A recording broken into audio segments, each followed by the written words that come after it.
Allez, ça y est, les chiffres de vente de voitures électriques pour mars 2020 sont disponibles. On va découvrir ça ensemble.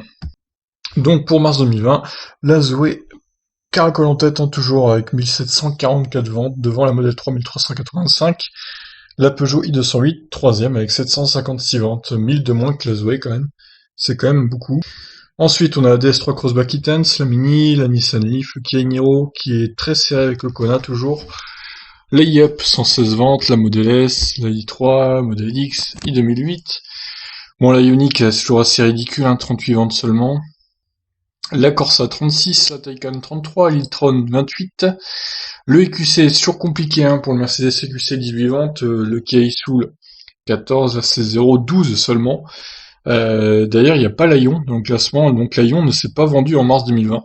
Est-ce que ça serait la fin de l'Aion? C'est quand même une bonne question là, pour le coup. La Seat Mii et la Skoda se sont très très peu vendus, étonnamment.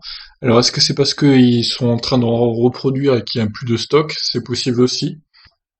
Le Jaguar I-Pace 2 ventes seulement, et la Imehari ferme la marche avec une seule et unique vente. Qui est l'heureux élu qui a acheté une Citroën Imehari?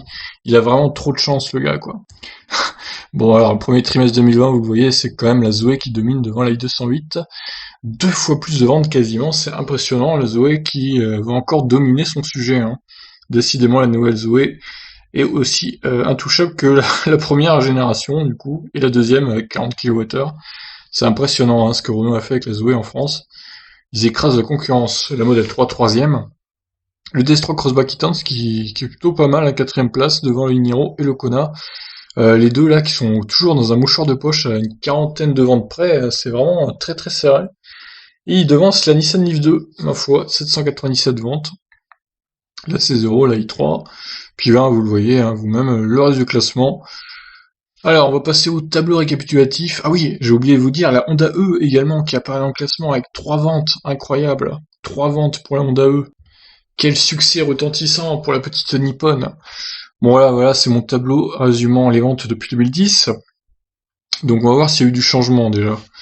Alors oui, il y a la Peugeot i208, vous le voyez, qui a fait 5008. Ah, elle devance d'une vente la C0, quoi.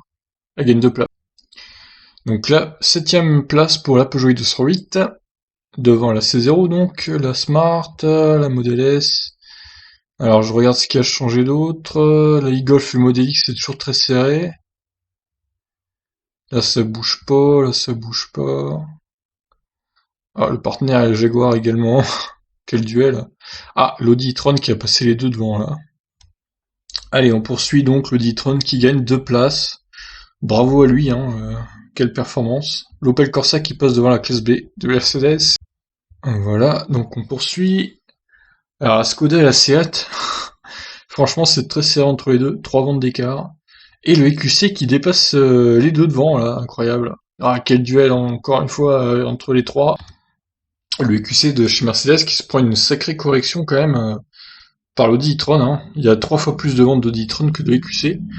Ça fait très très mal à Mercedes là. Bon, le i2008 qui gagne pas mal de place également. Il arrive donc à la 29e place. Alors la Mini aussi qui décolle pas mal. 263 ventes au total pour la Mini électrique. Si on compte évidemment les 50 qui ont été vendus en 2010. Et on termine donc ce tableau. Ah, la Porsche Taycan aussi qui gagne quelques places, à noter. Voilà donc, 37e pour la Porsche Taycan. Et on termine donc avec la Honda E, 45e, hein, donc 3 ventes, magnifiques. Donc chez les constructeurs, est-ce que ça a bougé? Ah, Audi qui passe Jaguar. Et Mercedes qui se rapproche dangereusement de Mitsubishi. Bah, il serait temps, j'ai envie de dire. Parce qu'il n'y a plus de Imus depuis un moment en vente, là. Mini qui passe pas mal de voitures, enfin de constructeurs, et qui arrive donc à la 18e place. Et Porsche donc qui passe la catégorie des inconnus. Et Honda qui fait son arrivée donc à la 29e place des 30 constructeurs qui ont vendu une voiture électrique en France. Enfin 29 si on rajoute la catégorie des inconnus, quoi. Alors en 2020 du coup on a 25 916 ventes à ce jour. On est déjà troisième, hein, sur les 11 dernières années du coup. 25 916, on vient juste de passer 2017. Ouais, donc au final, il y a eu 5510 ventes de voitures électriques en mars en France, donc c'est pas si mal, hein, parce que quand même, on a été une bonne partie du mois de mars en confinement. Donc au final, les voitures électriques s'en sortent plutôt bien par rapport aux ventes de voitures normales, hein.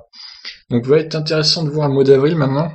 Qu'est-ce que ça va donner? Parce que tout le mois d'avril, ça va être du confinement, donc bon, on peut parier sur un effondrement des ventes de voitures en général, hein. Il n'y aura pas que les ventes de voitures électriques. Mais si on fait 2000 ventes en avril, ça sera beau, hein, déjà. Donc, à mon avis, ça va être dur. Ça va être compliqué le mois d'avril.